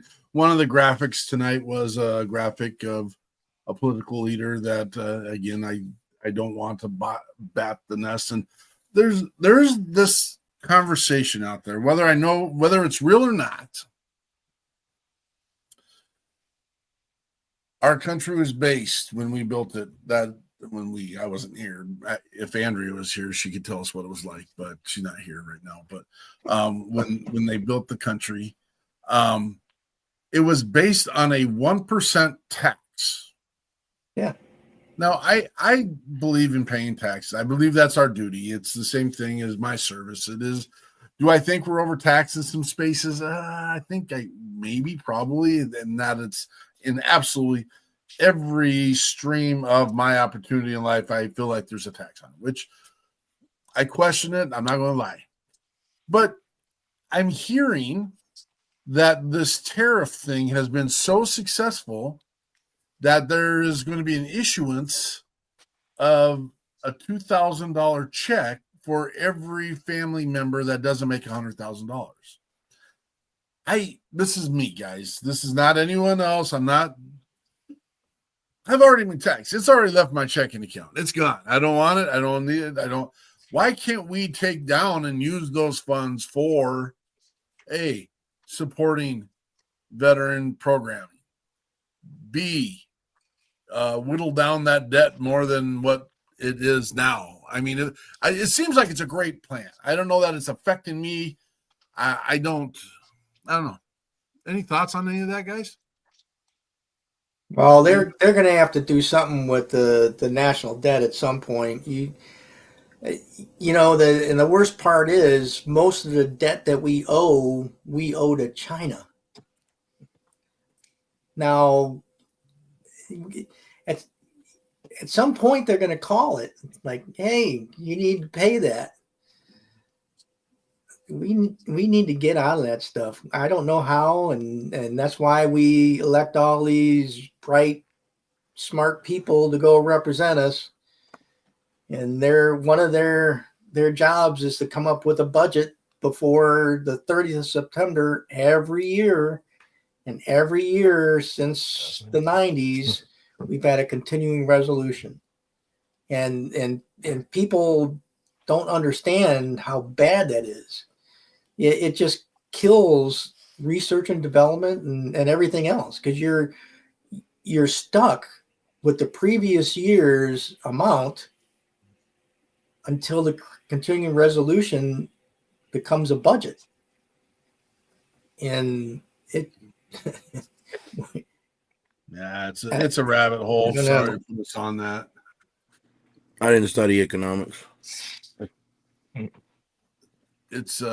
It's interesting, yeah. I mean, my personal opinion is that if you want to raise the cost of something, and then you have to, it's cause and effect relationship.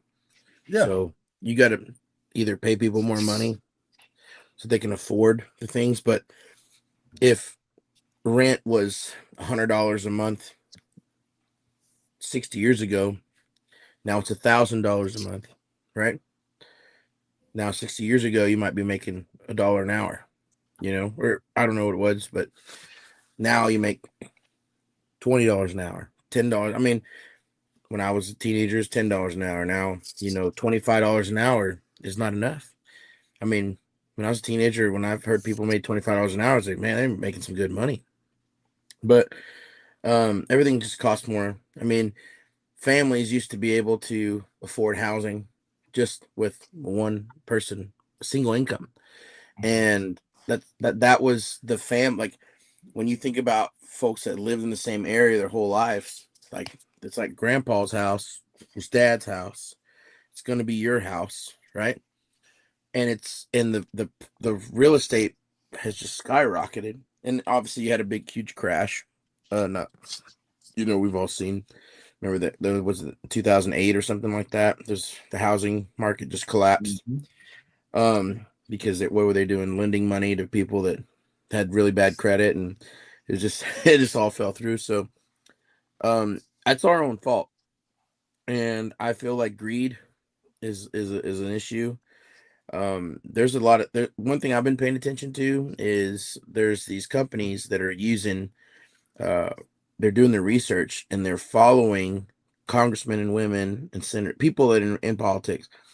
They're following their personal investments, I guess, because it's public domain, I imagine.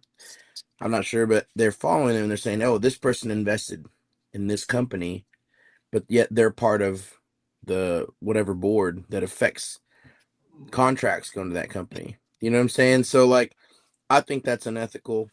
I mean, it's like, we all want to support each other in some way, shape, or fashion. And for the people that go out there, and they go out there and work really hard to make their living and support multiple families that have many businesses. Sorry, it's a little heater. I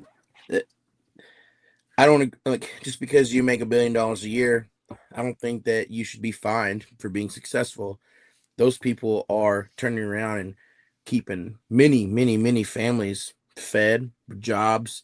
They're doing their own internal improvements and research. They're treating it like their own deal. Just because they've taken care of their backyard doesn't mean they should suffer because our government couldn't take care of its own backyard. But people are still willing to help, right? And I think that we saw examples of that, whether, with maybe Elon Musk coming and helping or wanting to help. Maybe people don't like that. Maybe people did like that. But I think the action in general was like a private citizen wanting to say, hey, this is important. Politics aside of who you voted for, a private citizen wanted to go to this government to help. If you just look at it for its face value.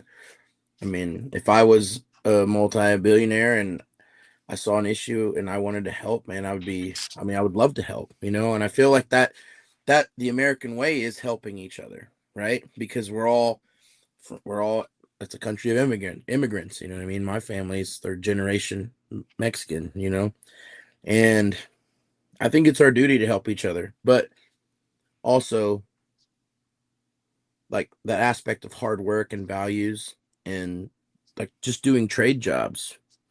That's like, if somebody would have told me that I could make $200,000 a year being a pipeline welder on my own, instead of saying, hey, well, you got to go to college, I probably would have gone and learned pipeline welding, maybe, you know what I mean? If that's like, if I want to have a house and I want to support a family and I want to do all those things and I want to raise my kids and have the choice, it's like, well, what are you working for? You're working for your freedoms that you've earned, and especially veterans that have sacrificed their time, their life, their youth. I can't go back and be 20 years old and do it again. I am what I am now, so I just hope that a positive.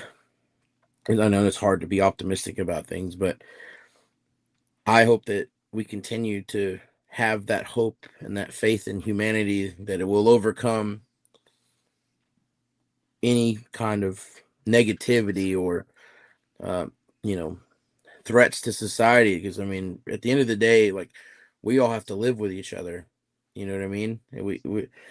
And I feel like, and I try to spread that message at our shows about, just when you're in the foxhole, it doesn't matter who that person prayed for, who that person sleeps with, or who that person voted for. You're taking care of each other because you'll both want to get home. You know what I mean? And home is such a important aspect of what being American is. And we were a young country. Look at the other France and England. How many revolutions have they had, and how many royal members they cut the heads off of? You know what I mean?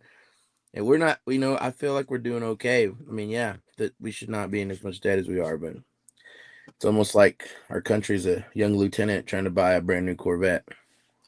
Oh, if you had $1 for every time. I don't know where they learned that from. Yeah. You get some money in the pocket and they My day and age, it was a RX-7 or a 260Z. I wanted an IROC right when I came out of base. I didn't get it, but that's what I wanted. That's Josh. What's Yeah. the next big thing for the Man of Steel? Well, let me go down the same line everybody else is saying. What is the next step for the Man of Steel? Well, um, since December 21st, 2022, there was no stepping. But then this last year, or actually this year we're in now, we're in July, 31 months to the day, I had opportunity to go to New York City, and I got to be part of a trial base to see if it was going to work. And they put me in the exoskeleton suit, a full AI driven exoskeleton suit. And in a 3 day trial of 1 hour a day, I took over 2,200 steps, and they were blown away. So it works. But now we got to raise money for it. And the thing is, like, this is things, I mean, because there's a lot of programs already approved by the VA and stuff, but this company comes out of France, so they're not there. And so I think you guys have had Glenn Baker band on here before. And so Glenn Baker, I know him because he spoke at my Unity Field event a couple years back. I met him through a mutual friend, and then he came and spoke at my event and saw what I had going on. And then the June 27th of 2024, he asked me if I'd be willing to go to Woodstock, Georgia, and be a part of this music video he's doing. At the time, it was called Soldier Strong. It later became Finish This Fight, and now he runs this Finish This Fight Foundation. So, but the next day, what I didn't know is that I would have a severe GI tear. So your esophagus is made of 25 centimeters. I had a 19-centimeter tear. They basically told my wife they had to emergency intubate me and ventilate me, and they said 5 more minutes I wouldn't be here. And so for 33 days I was nonverbal. So when you look at the music video, "Finish This Fight" by Glenn Baker Band, you'll see in the very beginning and in the end of it at the rehab scene, I'm in there doing physical exercise and whatever, but I couldn't speak for 33 days. I had not one voice. I had to write on a tablet. But God gave my wife a voice and gave her a platform. Before this happened, the Lord told my wife that she was going to get on TikTok, and that he was shifting the tides. Basically, saying wealth of the wicked is made for the righteous, and so that something was happening. So my wife became a live host on TikTok, and so she created this little room called the Coop and stuff, and then I went down while, and then when I got back up, my wife decided that she was going to move forward with this being a platform. And so she went to the level of A2, which is it was the second highest of TikTok at the time, before they created a concept called Live Pro now. And then I had a position that was given to me, being a speaker and all this, whatever, to be a COO, Chief Operations Officer of another agency on TikTok. And there wasn't that many in the States at all at the time. So I got to go to a live summit up in LA, and we got to see the sun going down, saying 50 to 57 stories up, beautiful, just beautiful concept. But I was the only one in a wheelchair. I was the only one that I saw that physically had a disability. And it really wasn't accessible for me. And we really didn't fit in that space because it was all these other owners, and we weren't there. So I went and met the owners of this other agency, and what I saw, and what I was hearing before, when I saw them face to face, they weren't the right people. The, it was a facade. And so I immediately decided when I got back home that I'm going to walk away from this agency in my position, because my integrity is key. And then my wife prayed about it, and me and a friend told my wife, we're like, I feel you're going to start your own agency. And a little over 6 months ago, she has now started a TikTok agency called Brave Ember. And so that's been because, Chuck was talking about, saying him being for profit, me being nonprofit. But the thing is, with a nonprofit, you still have to have fuel to fund that. As a motivational speaker and stuff, I was doing that, but now I can't get up and do those push-ups. I can't do that. I mean, I tell people, saying I'm still laughable. I still have fun, but I realize that there's a platform there, and there's a lot of philanthropists and a lot of people that are scared to get out there, kind of isolating themselves, and that, they've been hurt by churches and other things like that. But there's a lot of wealthy people that are using this as an escape, as a platform, as an escape. Saying, to be able to. And so then what we did through our agency is we created a mental health liaison. So then I've got people that reaching out to my wife and this, that, and the other, and she goes live Monday through Friday as a host through her agency. So she's stepped away from being a live host, and now she runs an agency, and it's just incredible seeing it. And then, I mean, and the money's coming. I mean, my wife, she started 5 businesses, and that is what helping to run Still Hope. I mean, it's not because we have millions of dollars of grants or this, that, and the other coming in. We've never received one federal grant. And we just didn't have the people in place like to be able to do that. Like when you were in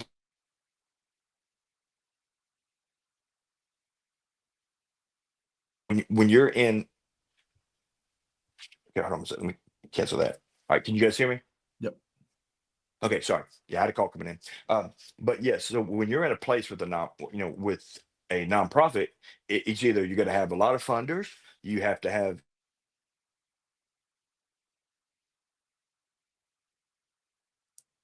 Sorry, guys. You're good. But like I said,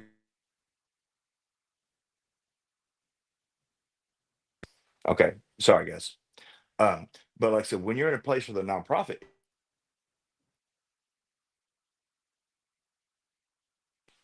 this guy's not getting the point. He's called me 4 times. So, all right, sorry about that. But yeah, I'll talk to him here in a minute. I mean, he's a good friend of mine, and he probably needs something. But at the same time, it's like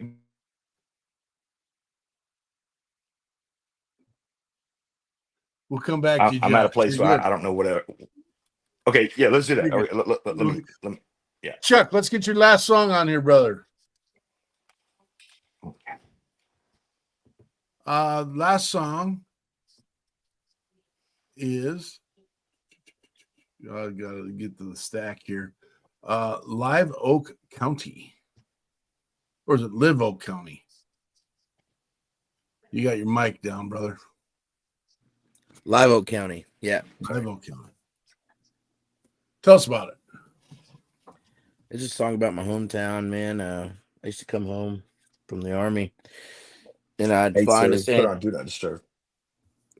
I'd fly into San you, Antonio, and I'd be driving home, and there's this power plant, and they burn the gas plant, they burn the excess out, and it looked like the sky's on fire.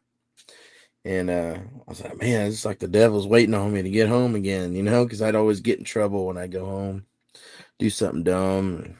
And so it's just kind of like a reflection of that. And then also, just getting into trouble, we used to steal a bunch of beer out of our buddy's farm fridge, and we'd go drive these dirt roads out in the middle of nowhere. And with all our friends, I'd have a guitar and we'd pull it out and kind of just have a good time and sing some songs and dance and stuff on the dirt roads. It's kind of wild time growing up, but I don't know. That's kind of what the song's about. Just growing up, and it's good. And my friends from went to high school with, they love it. It's a little bit of a hometown anthem, so it's pretty awesome. This is Chuck Brasino with Live Oak County. Live Oak County.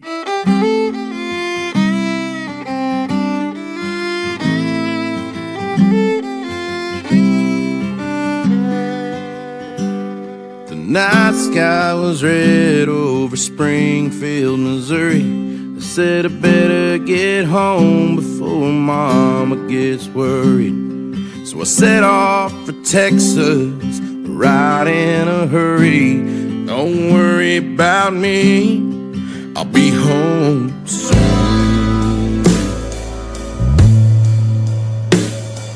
Chasing the highways, rolling through town, trying to beat that old sunset before it goes down. I ain't had a cigarette in a few days, think it's time to give in to my selfish ways. But the lights over Live Oak County, it seems like the devil is waiting for me. I can't come back home, 'cause I know he'll be there, burning the town for the whole world to see.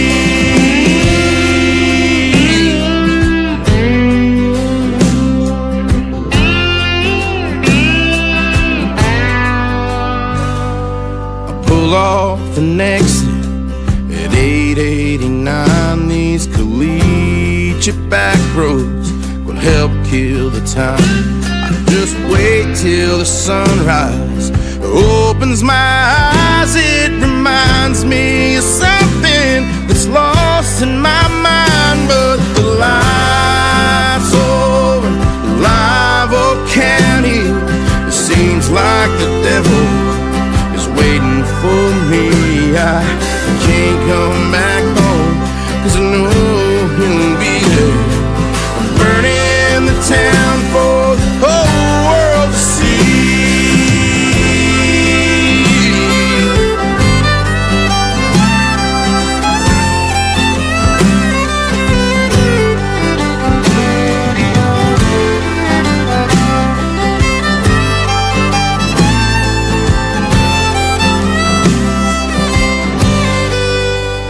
Yeah, the lights over Live Oak County, it seems like the devil is waiting for me. I can't come back home, 'cause I know he'll be there, burning the town for the whole world to see. Yeah, the lights over Live Oak County, it seems like the devil is waiting for me. I can't come back home, 'cause I know he'll be there, burning the town for the whole world to see. Burning the town for the whole world to see. Burning the town for the whole world to see.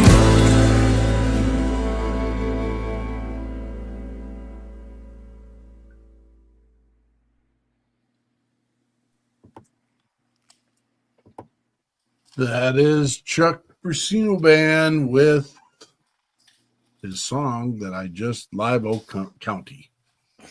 That's awesome. Thank you. What is the general reaction to the world when you play at a venue? I mean,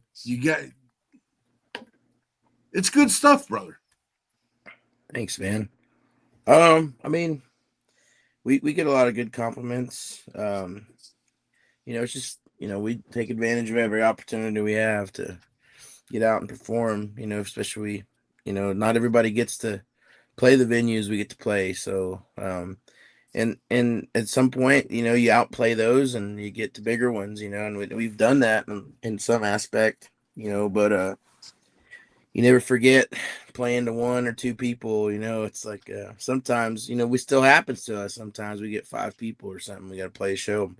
And, those are my favorite shows, because then I can look someone down in the face and they really get the point, but, we have a lot of fun, even when we have more people out there, and it's just being grateful, man. Honestly, one day I won't be able to do it no more. So just gotta do what I can. I think maybe that might be the title of tonight's episode, Grateful. I've heard that come from both Josh. I've heard that come from Chuck, in that, you never know when you get to take I'm slipping into final thoughts. I'm going to back up. All right. So we're at that time. We'd say we're a 1-hour show. We literally are 10 minutes away from a 2-hour show. So that's, we thank you guys for being here, being available, and your insight, your passion, your drive, your mission, all those things. We appreciate you. At the end of our show, we're on episode 279. Tonight's 279 Sundays in a row. We have been here and made amazing relationships, amazing content, and we've solved some problems. And now we get to collab and continue to solve problems. And, the 3 things that Josh told us earlier, one being to adapt and overcome. Your gratefulness. And again, now I'm slipping into it. I'm going to give it to Frank, which I'm going to point this way, but I know he's that way. Frank, lead it off, brother. All right. Well, today I want to talk about something that everybody should do, but most people never think of. So this week on Veterans Day, I had to go through a little procedure to try to find out what's going on with my innards. And before that, on Monday night, I started thinking, and what have I done to prepare my favorite person in the whole world if I'm not around? And this is the part that nobody thinks of. So most people have a will, and that's division of property. But what they don't have is a method. And so it takes me back when I was in the Pentagon and I was a casualty assistance officer for a lady whose husband had passed. And when I went over and talked with her, she presented me this 3-ring binder that was about 2 inches thick. And when I opened it up, what this gentleman had done, an act of love and dedication, he had laid out every single thing that he had and where it was, and if it needed to be disposed of, how to dispose of it. So, military people, we collect things. So at some point in time, I collected a whole saxophone forest of all the different saxophones. And my wife, if I was to go, would have no idea what to do with those. So the book would outline a point of contact to speak with and present them with what I had and let them take care of disposing of them either through sale or whatever. And the same thing would go for my firearm collection, vehicles, and everything. So just to be sure and just to ease the mind of those who will be left after you, I would strongly suggest, not because I thought that I was going to pass from this minor surgery, but there's always a possibility. And nobody knows when God's going to call us home. So take some time. You don't have to do it all at one time. You can do it over a period of 3 or 4 months or however long you want to take. But I strongly suggest that you sit down, look at what you have, and do your best to not make that a burden upon your family after you leave. Very good. Josh, final thoughts for tonight.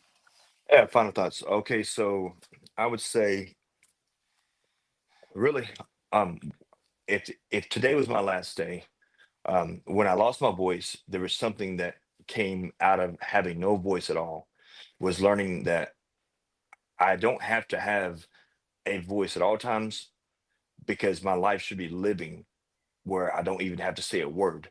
If I have to say that I'm a leader, I'm not a leader. If I have to say I'm a servant, I'm not a servant. If I have to say I'm a Christian, I'm not a Christian. It's like my life should reflect it, and I should have productivity. It says, look at a man or a woman and look at the fruit. Look at the fruitfulness of it.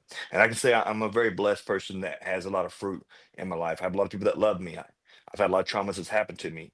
But one of the things I've learned from my mentor, Dave River, a long time ago, was turning tragedies into triumphs. That's what it was all about, turning tragedies into triumphs. And so basically, I want to help people work through traumas and find, and I want to turn traumas into triumphs.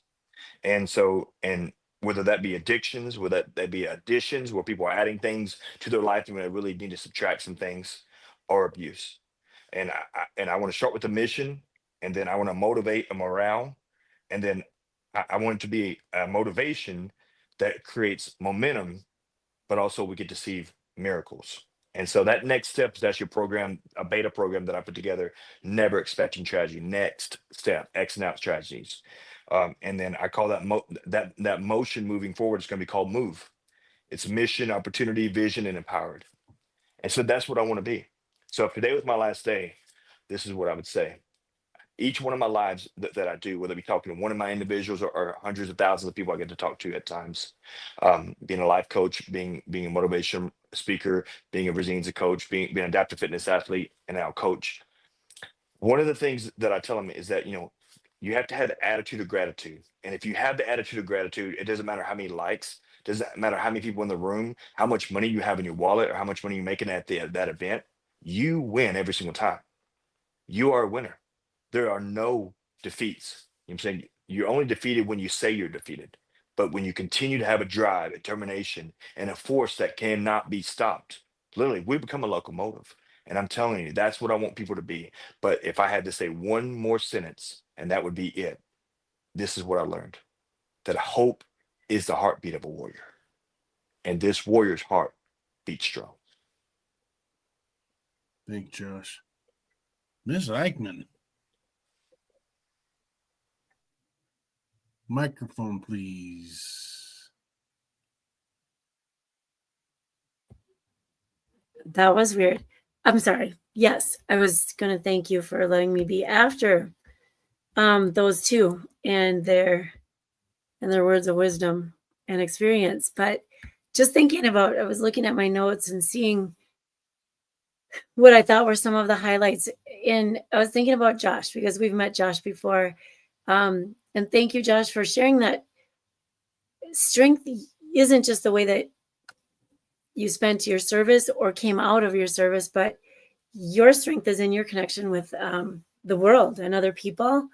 Being the man of steel it's not just something to be called, it's a symbol for what you've overcome. Ever since I heard the name Steel Hope, I just knew that this was going to be a cool thing. Really, you've used your discipline, your bravery, and your resilience, and channeled it into something bigger in the world, something much bigger. It's much appreciated, and I thank you for coming on again and sharing that, because it's a big message, and it's just going to keep growing. So thank you. Thank you for being here tonight. And then Chuck, so I was thinking about the words in your song, right? I was seeing the connection with coming home and growing up and the memories and intertwining how it feels to come home. That was pretty cool, that last song. And it's not just about the lyrics or the way you put it to music, but it's how you're sharing it. You're sharing it with everybody else. I believe that there are others out there that are connecting with it right now. They're going to be like, oh my gosh, my thoughts have just been put to words in a song. They're all connected, and it's how I felt, and it's how I hopefully like to feel. But then you also brought up, oh my gosh, what are the words I just wrote down? Hope, hope, support, faith, love, and humanity. And I guess when I didn't serve, I'm not military at all. And when I hear you say those words, I guess it feels like that is your service. I mean, I would hope that most people don't sign up because they have zero hope in the world, because what sense would that make? You know what I mean? Like, I know some people are getting away from other things, but there's still a hope that they're getting away from it. Anyway, I just want to wrap it all up with a message to our listeners. Just your memories, your experiences, that is your unique strength. Whether you're a veteran, a musician, both of that, you have a story to tell, and your story matters. And so thank you to those on the show tonight. Thank you, those that are listening and those that sponsor and support. And Frank and Mark, thank you for being here too. Chuck, your turn. Final thoughts, brother. Well, I think that all we can do is continue to drive on, and I feel like we all have our cause, and you guys have a great cause, and that's why I wanted to dedicate my time to this, and I'm really honored that I had the privilege to share my time with you guys, and I think that I think it shows that